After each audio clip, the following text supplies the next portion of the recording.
Hello, beautiful souls. I am back today to discuss boundaries.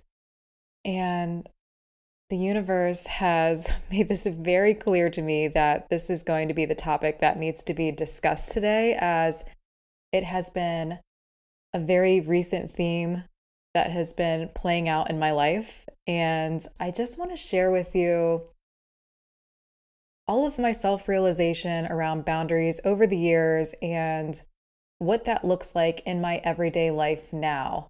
And it is quite different. And as I was drinking my tea this morning and really reflecting on this, I was realizing I went all the way back to when I was a young child. I want to say probably around 5 years old. And I remember my first lessons with boundaries was actually from my dad. And as a dad and as a protector, I learned physical boundaries. And you may refer to this as a stranger danger, but those were really the only boundaries that I learned as a young child. So whenever I heard the word boundaries, as I went into my teenage years and eventually into my adult years, I really only saw boundaries as something physical that needed to be enforced. And it was a way of either protecting or defending myself. And I realized in school that boundaries were never taught or enforced. And if they were, it wasn't in a healthy way that could be translated into adulthood. And that eventually manifested into me overgiving, people pleasing, not knowing how to say no. And those lessons are just as important as physical boundaries, right? The physical and the emotional, energetic, spiritual are all interconnected. And that was something that I realized over the years. I was always wondering why there were certain situations in my life, as well as people in my life, that it seemed like they had the same pattern. And I used to gaslight myself and dismiss it and override my intuition because I didn't want to see what was actually occurring. It was easier not to face the truth. And what I mean by that is if I actually looked at my life and the situations, the experiences, and the people that I was surrounding myself with, it would have been uncomfortable for me to realize that these the people and situations weren't in resonance with who I was, that I would have to grow and evolve. And that may have meant completely leaving the environments or ending relationships with people that I just wasn't ready to do. My nervous system just was not ready to do. It felt familiar and safe being in those places and those spaces where it provided comfort. And eventually, it kept happening and it kept happening and it kept happening. And the more that I decided to not look at it, I realized it was starting to manifest in my body physically. And it started out very quietly, just a nudge from my body that something didn't feel right. And as I ignored my own body's intelligence, my own body's signals, my body just got louder and louder with what it needed for me to hear. So maybe something started off as, oh, I'm around this situation or this person and I'm immediately tense, or I feel something in my stomach, whether it's a fluttering feeling or something like that. And I'm just like, no, it's not this. And I tried to rationalize or justify the way that I was feeling instead of what my body was actually telling me. And our body always will tell us first. It is so intelligent. And so what ended up happening was, I'm going to use work as an example. So I worked in healthcare, and I noticed that I had this pattern that I would work in a job, and my body would be giving me these signals. So I would feel tense. My breathing would become more shallow. I was essentially putting myself in a fight or flight state. But I realized everyone else was feeling this way. So it became normalized. And then eventually, after 2 or 3 years, I was like, nope, it's this environment. I'm just going to go to the next environment. But what happened was every environment, every work situation that I got myself out of and went into a new environment, that pattern just followed me. I was receiving the same signals from my body until eventually my body was done. It forced myself into stillness for a year where I'm not going to get into it in this episode, but I was experiencing health issues where I took a year off of work to get back onto my feet. And in those moments of silence and stillness, I was actually able to develop a relationship with my body and learn to trust it and not feel betrayed by it and realize what it was actually communicating with me, to me, in order for me to live a more aligned life. And that was a huge game changer for me to be able to recognize what my body was telling me and what I needed in that moment, to be really present and just observe what was going on. And for me, I complete this practice daily in almost every moment of my life where the situations, the people, or even anything that I consume, I'm observing how my body is responding, right? So, like I mentioned previously, we're going to use social media as an example because I feel like that's so relevant to just this modern world we're in. So, I have been working on limiting the amount of social media that I'm on with scrolling, and it becomes addicting. What I've been noticing that where there's this fine line between feeling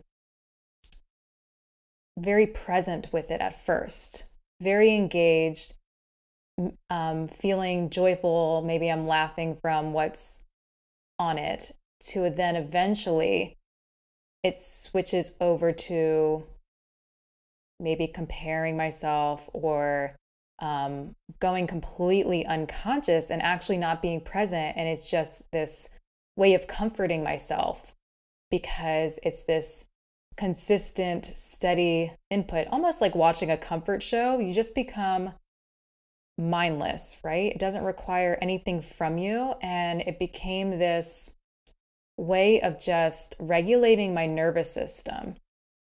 And I noticed how I felt expansive at first, how it trickled into then feeling very constricted, tense. My breathing patterns would change. I was noticing there was more tension in my shoulders and my jaw. And there was just this feeling in my body too, that I would start almost feeling anxious, and it would bring a lot of overlooping of patterns that would come up to me as well. And then I would have issues with sleeping. It became a dependency. And I was just even observing too how certain videos or certain posts that each of them holds their own energetic imprint. Some that you see, they're going to make you feel happy and joyful and expansive and great. And then others, there's going to be this underlying fear and urgency in it. So that was just an example of how your body communicates with you through social media in a passive way, but it also shows up in an active way with the interactions that you have on a daily basis at work or with friends or your partner and things like that. So I'm going to transition a little bit into boundaries and what's been coming up for me. So just a little background, like I was mentioning before, I did not know how to set boundaries. And I feel like in mainstream media, from what I'm observing, as well as what people are broadcasting, you often hear protect your peace. And you often hear a negative connotation to boundaries. And it's sometimes comes to the point where it becomes avoidant or resistant, where you just don't want to actually deal with the situation or the person, and you just completely cut them off or cut them off out of your life or whatever that may look like to you. But what's happening is you're not actually facing what you need to face. And by just avoiding, you're going to keep repeating the same cycle and the same pattern, and it's just going to keep showing up in different ways unless you actually confront it directly. And I often felt like, too, as a highly sensitive, very intuitive empath, how important boundaries are to us. And I'm just feeling into the times in my life that they were so important. And as work was just coming up for me, I realized I was taking on other people's emotions by allowing them to vent or rant or whatever it was, with, no judgment, just holding space. But what was happening was I was taking on their energy as well. And by the time I got home, I was just so exhausted and wondering why. And if you're an empath, you may feel this way. So often before I went into work, let's say, use that as an example again, I was feeling calm. I was feeling peaceful. I was even feeling, some joy. And then I go into work and then I'm interacting with people. And then all of a sudden I'm like, why is my mood changing? Why do I feel angry all of a sudden? Why do I feel frustrated? Why do I feel sad? And I realized what was happening was I was absorbing other people's emotions. I was absorbing other people's energy.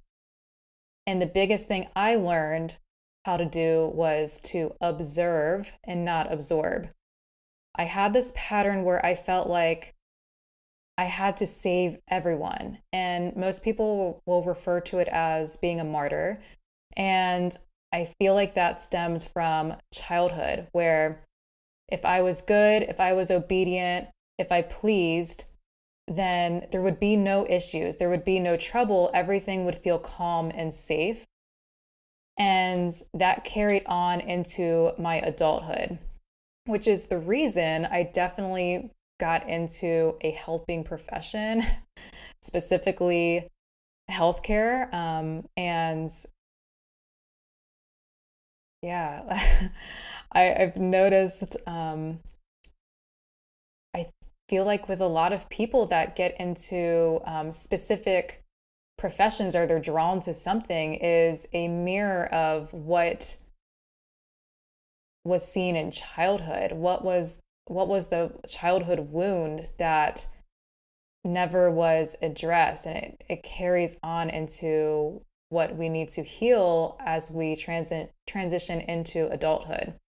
So I definitely was a martyr. I overgived. I wanted to heal everyone. I wanted to fix everyone. But what I was realizing was I was temporarily making the other person feel okay while they were in my energy. However, nothing really came of it. Um, and all it was doing for me was I was taking in all of the emotional weight, all of the responsibility, and I felt like I had to manage everyone's experiences. And once I realized this pattern within myself and I did my own healing around these self limiting beliefs, as well as energy work, I realized I had this imprint in my body for so long that I didn't even realize was there. And it took a while. It took a while to be able to uh, be aware of this and to work on it and to move through it. And I can say now that I don't have any difficulties with taking in other people's energy as much.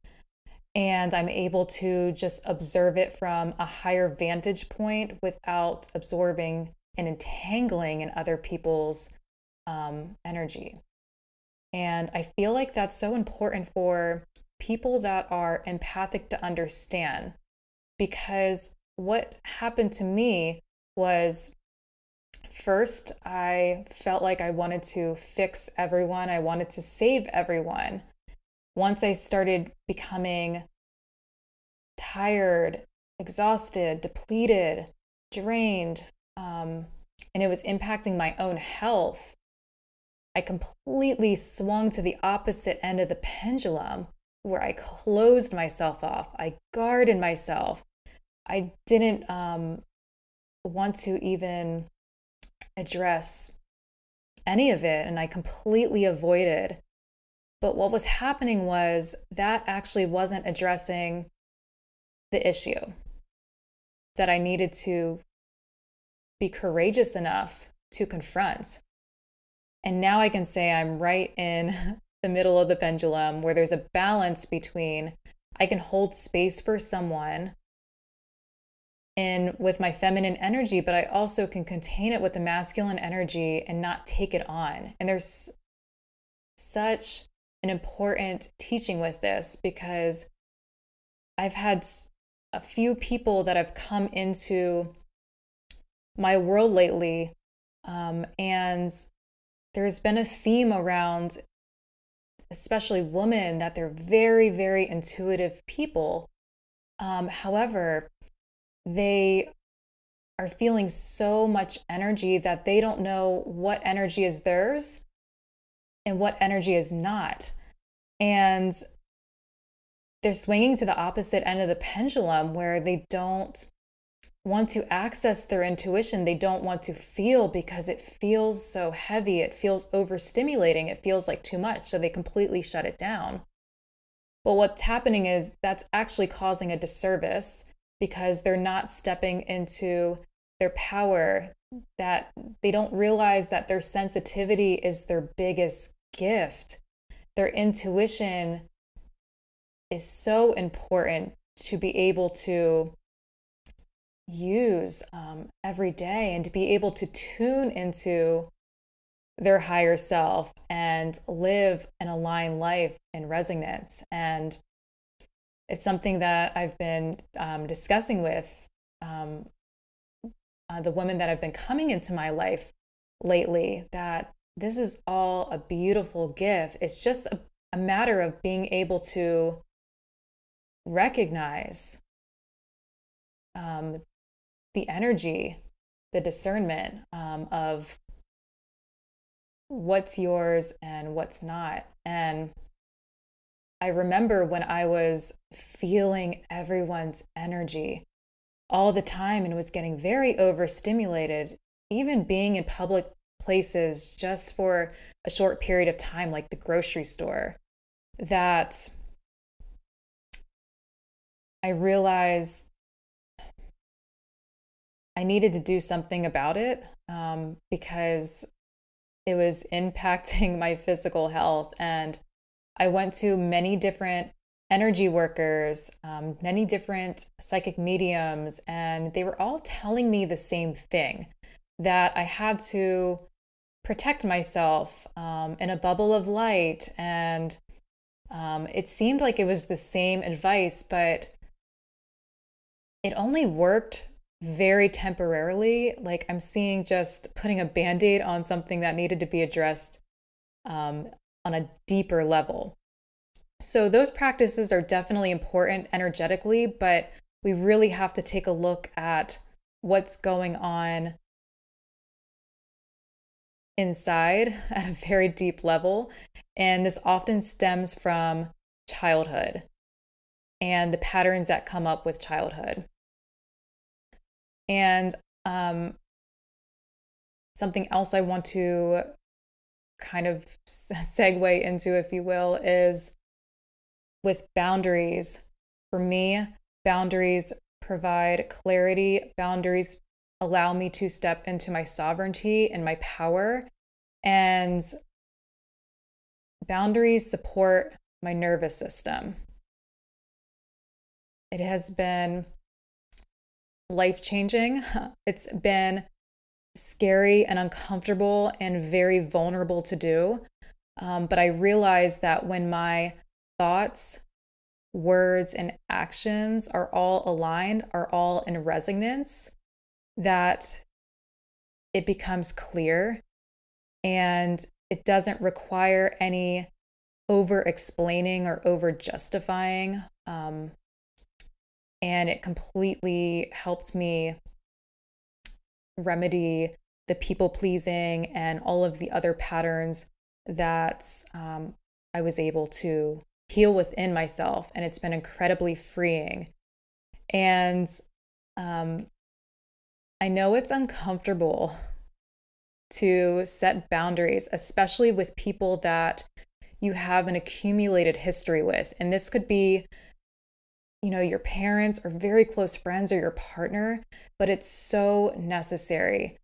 And for me, it often feels very uncomfortable in the body to initially set that boundary. I feel it so much in my solar plexus or my stomach. It's like doing backflips, but right before I want to say something, or my throat might feel a little constricted. But as soon as I am direct, I speak from my heart and I set the boundary, I feel like this weight has been lifted off my shoulders and the entire dynamic shifts. And